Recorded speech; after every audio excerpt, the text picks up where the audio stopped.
ہمارے یہاں محفلوں کا انعقاد ہوتا ہے، عرس کی تقاریب منائی جاتی ہیں، ثواب تو دامن میں جمع کر لیا جاتا ہے، لیکن جس بزرگ کے نام کا عرس منایا جاتا ہے ان کی زندگی پر عمل کرنے کا کوئی جذبہ پیدا نہیں ہوتا۔ وجہ کیا ہے؟ تو میں اگر کہوں تو غلط نہ ہوگا کہ ہم یہاں بھی آتے ہیں، اجمیر بھی جاتے ہیں، بہرائچ شریف بھی جاتے ہیں، مدینہ شریف بھی جاتے ہیں، بغداد شریف بھی جاتے ہیں، کربلا شریف بھی جاتے ہیں، نجف اشرف بھی جاتے ہیں، سب جگہ جاتے ہیں صرف دنیا کے لیے کہ وہاں پہنچیں تو دنیا کی ہماری پریشانیاں دور ہو جائیں، وہاں پہنچ کر کے بچی کی شادی کے حوالے سے دعا کر دیں، وہاں پہنچ کر کاروبار تیزی سے چلنے لگے اس کی دعا کر لیں، وہاں پہنچ کر قرض اتر جائے اس کی دعا کر لیں۔ شاید ہی کوئی ان بارگاہوں میں اس لیے جاتا ہو کہ وہاں پہنچ کر ہم اپنی آخرت کو سنوارنے کی دعا کر لیں۔ ہماری سوچ اتنی بودی ہو چکی ہے، دنیا دنیا دنیا دنیا، یہاں تک کہ نماز کی حالت میں بھی دنیا، قبرستان میں جانے کے بعد بھی دنیا، مدینے جانے کے بعد بھی دنیا، اور کعبہ شریف کے سامنے جانے کے بعد بھی دنیا دنیا دنیا، اس کے علاوہ کچھ نظر نہیں آتا۔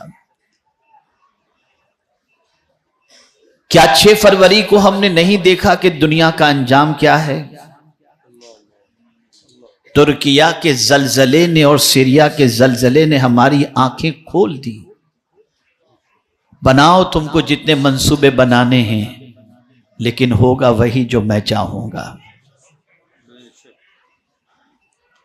کیا کسی کو خبر تھی کہ رات سونے والے زندگی بھر کے لیے سو جائیں گے؟ کیا کسی کو خبر تھی کہ جن بنگلوں کو تعمیر کیا گیا ہے اس کے اندر رہنے کا موقع بھی نہیں ملے گا؟ نہیں، کسی کو خبر نہیں تھی۔ جس طرح سے آج ترکیہ کا ایک علاقہ زلزلے سے متاثر ہوا، سیریا کا علاقہ زلزلے سے متاثر ہوا، ایک دن پوری دنیا کا حال یہی ہوگا۔ اذا زلزلت الارض زلزالہا، ساری زمینیں ہلا دی جائیں گی اور ساری دنیا ویران ہو جائے گی۔ ایک مکان تو کیا، ایک درخت بھی زمین پر نہیں ہوگا، سناٹا، سب فنش۔ ہم نے کبھی سوچا اس کے بارے میں؟ مجھ سے بلکہ میرے پاس کچھ لوگوں نے واٹس ایپ بھیجا کہ پیشن گوئی ہے کہ 48 سے 72 گھنٹے میں ہندوستان، پاکستان، افغانستان اور 9 دوسرے ملکوں میں اسی طریقے کا زلزلہ آئے گا۔ حضرت اس کے بارے میں دعا کیجیے۔ پریشان ہیں لوگ، تصور سے پریشان ہیں، کچھ تو پڑھ کر پریشان ہیں، لیکن کچھ لوگ تو اتنے بے حس ہیں کہ ترکیہ کے زلزلے کے مناظر ٹی وی پر دیکھنے کے بعد بھی نہ پکچر چھوٹ رہی ہے، نہ گانے چھوٹ رہے ہیں، نہ توبہ استغفار کی طرف مائل ہو رہے ہیں، نہ اللہ کے خوف سے لرز رہے ہیں، کچھ بھی نہیں۔ وہی عیاشی، وہی برائیاں، وہی بدکرداریاں، وہی گناہوں کے دلدل میں ڈوب جانا۔ کتنوں نے توبہ کی، کتنوں نے اللہ کی طرف رجوع کیا، کتنے بارگاہ سمدیت میں جھکے۔ اگر آپ پوری دنیا کا پرسنٹیج نکالیں گے تو الا ماشاء اللہ شاید ہی کسی کی طبیعت مائل ہوئی ہو۔ وجہ سب سے بڑی یہ ہے، جس کا دل گناہوں کی وجہ سے سخت ہو جائے، اس کو پھر کوئی حادثات بھی اس پر اثر انداز نہیں ہوتے، اور نہ اللہ اور اس کے رسول کے کلام کا اثر اس کے دل پر ہوتا ہے۔ میں آج سلطان الہند غریب نواز رحمت اللہ تعالی علیہ کی ایک ہی بات عرض کروں گا، لیکن اس بات کو عرض کرنے سے پہلے قرآن کی روشنی میں سمجھانا چاہوں گا کہ اس ایک بات پر خواجہ کا جو عمل تھا وہ قرآن کی روشنی میں کتنا اسٹرانگ تھا۔ سورہ توبہ کی میں نے ایک آیت تلاوت کی،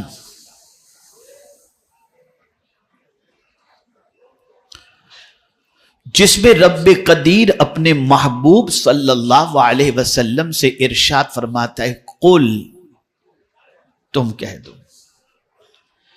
یہاں یہ بات ہمیشہ کے لیے ذہن میں رکھنا، جب قرآن مقدس میں قل کہا جائے تو اب یہ حضور ہی کہہ سکتے ہیں، کوئی دوسرا نہیں کہہ سکتا، اس لیے کہ یہ حکم حضور کو دیا جا رہا ہے، قل، تم کہو۔ اب ہر کوئی یہ بات نہیں کہے،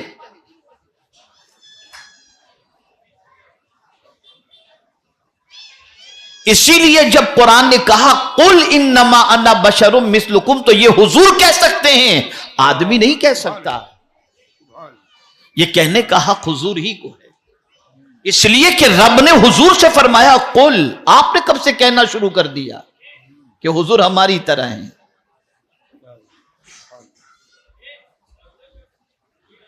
تو رب نے فرمایا قل، تم کہہ دو،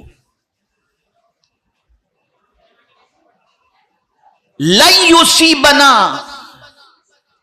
الا ما کتب اللہ لنا،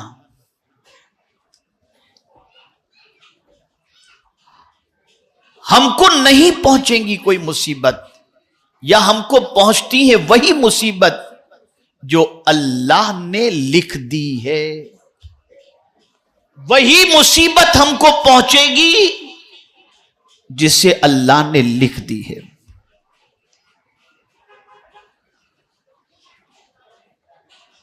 اگر اللہ نے مصیبت نہیں لکھی تو نہیں آئے گی، اور اللہ نے مصیبت لکھ دی ہے تو کوئی ٹال نہیں سکتا۔ یہ تقدیر کا سب سے بڑا مسئلہ ہے، اور اسے ہمیشہ کے لیے ذہن کے اندر محفوظ رکھنا چاہیے۔ یہاں سے یہ بات سمجھ میں آئی کہ مصیبتیں آنے سے پہلے لکھی جا چکی ہیں، اور جب لکھی جا چکی ہیں تو وہ آئیں گی، اور اگر نہیں لکھی تو کوئی مصیبت نہیں آئے گی۔ اب اس کو میں ترکیہ کے معاملات کو سامنے رکھ کر سمجھاؤں۔ یوٹیوب پر آپ نے مناظر دیکھے ہوں گے، ننھے ننھے بچے ملبے کے نیچے سے 3 دن کے بعد زندہ نکل رہے ہیں۔ پانی کے بغیر بچہ جی نہیں سکتا، کھانے کے بغیر بچہ جی نہیں سکتا، لیکن اللہ نے زندگی لکھی تھی تو کوئی مار نہ سکا، کوئی نہیں مار سکتا۔ قدرت نے اس کی زندگی لکھی تھی، وہ جیے گا، اور اگر وہ مارنا چاہے تو کوئی زلزلے کی ضرورت نہیں، ٹھوکر لگی اور آدمی گرا اور چلا گیا۔ یہاں سے یہ بات بھی ذہن کے اندر رکھیں۔ ایک اور عقیدہ تھوڑا سا پختہ کر لیں، جو لوگ ڈرگز کا کاروبار کرتے ہیں، جو لوگ شراب اور جوے کا کاروبار کرتے ہیں، جو لوگ سود کا کاروبار کرتے ہیں،